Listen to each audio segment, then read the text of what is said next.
Bismillahirrahmanirrahim. Assalamualaikum warahmatullahi wabarakatuh. Baik anak-anak soleh-soleha, bertemu lagi dengan Bunda Hesti dalam pembelajaran sejarah kebudayaan Islam. Hari ini Bunda akan menjelaskan mengenai materi yang sudah kalian tulis sebelumnya, yaitu tentang kedatangan Islam ke Indonesia. Bagaimana Islam bisa menyebar di Indonesia sampai akhirnya Indonesia sampai hari ini menjadi negara muslim terbesar di dunia, ya, salah satunya. Baik, tapi sebelumnya kita baca basmalah bersama-sama. Bismillahirrahmanirrahim. Mudah-mudahan apa yang Bunda sampaikan hari ini bisa diterima, dapat dimengerti oleh anak-anak yang soleh-solehah semua, ya. Kita mulai. Nah, yang pertama kita akan menunjukkan bukti kedatangan Islam. Jadi banyak sebenarnya bukti kedatangan Islam ini yang ada di Indonesia, baik itu berupa catatan, kemudian berupa benda-benda arkeologi gitu ya. Jadi banyak. Nah, ini salah satunya buktinya bahwa ditemukannya batu nisan makam Fatimah binti Maimun di Leran, Gresik, ya. Nah, kenapa ini bisa menjadi bukti kedatangan Islam? Karena dalam batu nisannya bisa dilihat itu ada angka tahun 1082 Masehi yang menggunakan bahasa Arab.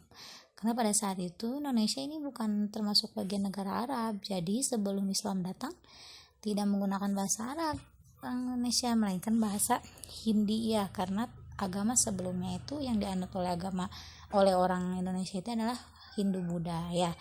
Nah, itu menjadi salah satu bukti. Kemudian banyak sebenarnya bukti-bukti yang lain seperti catatan dari Ibnu Battuta, kemudian Marco Polo dan sebagainya. Ya, kita lanjut. Kemudian ada cara penyebaran agama Islam di Indonesia. Cara-cara yang dilakukan oleh para penyebar agama Islam ini tidak menggunakan kekerasan. Melalui apa saja?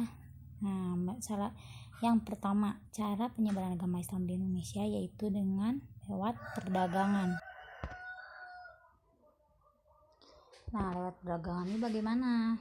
Nah, menurut catatan sejarah, Islam pertama kali masuk ke Indonesia dibawa oleh para pedagang yang berasal dari Arab, Persia, Gujarat, dan India. Jadi, para pedagang dari wilayahnya masing-masing ini kemudian berkelana jauh sampai akhirnya tibalah di wilayah Indonesia. Kemudian di sana mereka berdagang hingga menetap lama gitu. Sambil berdagang mereka ini menyebarkan agama Islam ke pribumi-pribumi Indonesia. Maka agama Islam ini bisa menyebar. Salah satunya itu lewat perdagangan. Kemudian lewat apa lagi? Lewat pernikahan. Bagaimana pernikahan ini? Jadi setelah tadi para pedagang ini menetap lama di Indonesia, maka akhirnya mereka menikahi orang-orang pribumi Indonesia yang kemudian nantinya yang dinikahi oleh mereka ini masuk Islam akhirnya, ya.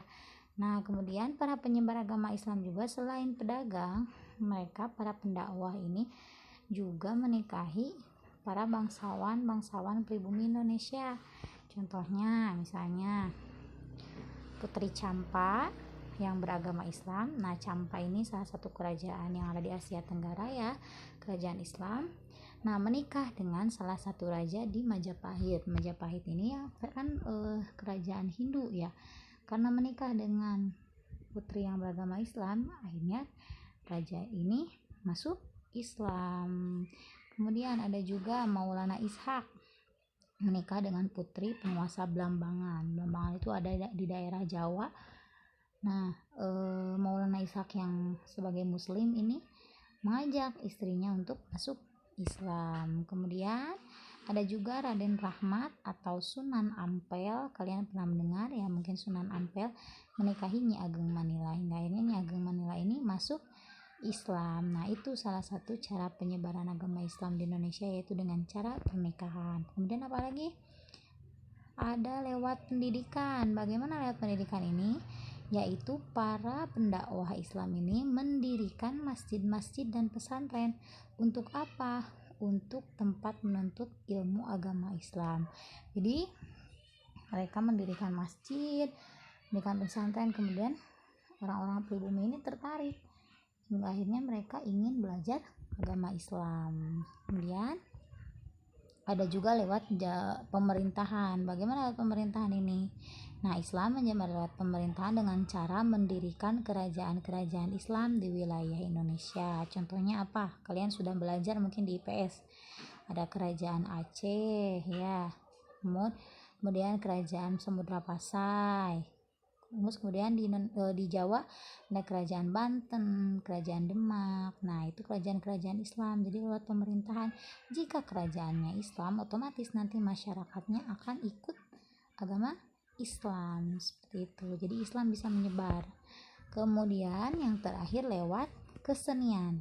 Nah, lewat kesenian ini lebih mudah diterima oleh masyarakat pribumi, karena siapa sih yang tidak suka seni gitu ya. Jadi ketika disuguhkan seni, masyarakat pribumi Indonesia ini banyak yang tertarik. Dalam keseniannya itulah diselipkan ajaran-ajaran Islam hingga akhirnya mereka tertarik kemudian masuk Islam. Seni apa aja oleh para siapa seni ini dimasukkan sebagai cara menyebarkan agama Islam? Oleh para wali songo. Ya, lewat seni apa saja?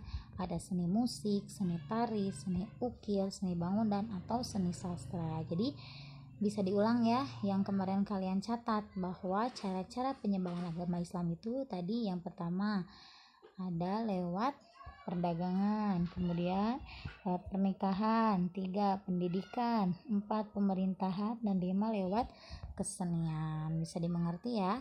Itulah penjelasan mengenai materi yang sudah kalian tulis sebelumnya. Oke, ada tugasnya. Tugasnya silakan kalian catat soalnya, kemudian dijawab. Setelah selesai, kalian kirimkan hasilnya ke Bunda Hesti. Bisa ya? Ini sesuai apa yang telah Bunda jelaskan tadi ya. Insya Allah bisa. Oke, sekian penjelasan Bunda hari ini. Mudah-mudahan ada manfaatnya. Terima kasih. Wassalamualaikum warahmatullahi wabarakatuh.